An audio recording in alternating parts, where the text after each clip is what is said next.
శ్రీకాళహస్తి నియోజకవర్గం కాంగ్రెస్ ఎమ్మెల్యే అభ్యర్థిగా పోతుకుంట రాజేష్ నాయుడు మంగళవారం నామినేషన్ దాఖలు చేశారు.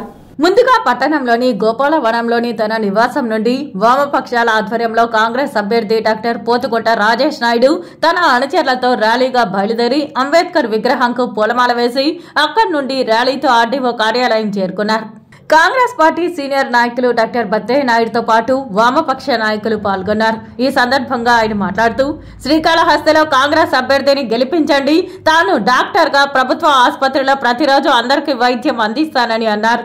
ప్రజలకు కావాల్సిన మౌలిక వసతులు అన్ని కూడా ఏర్పాటు చేస్తానని, అంతేకాకుండా శ్రీకాళహస్తిలో మార్పు కోసం ప్రయత్నం చేస్తానని హామీ ఇచ్చారు. నాకు చేయండి అని చెప్పను.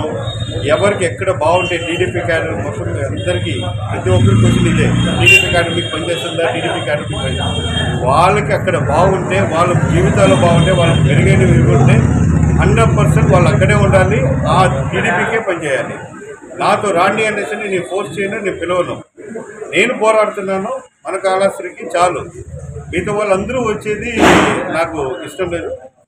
టైం ఉన్నప్పుడు ఎవరెవరు నాది కానీ, నా అడుగు కానీ, నా మొదటి అడుగు మార్పు కోసం కరెక్ట్ ఇదే అనేసి ప్రతి ఎవరు భావిస్తారో వాళ్ళందరూ నా వెనకాల వస్తారని నేను మనస్ఫూర్తిగా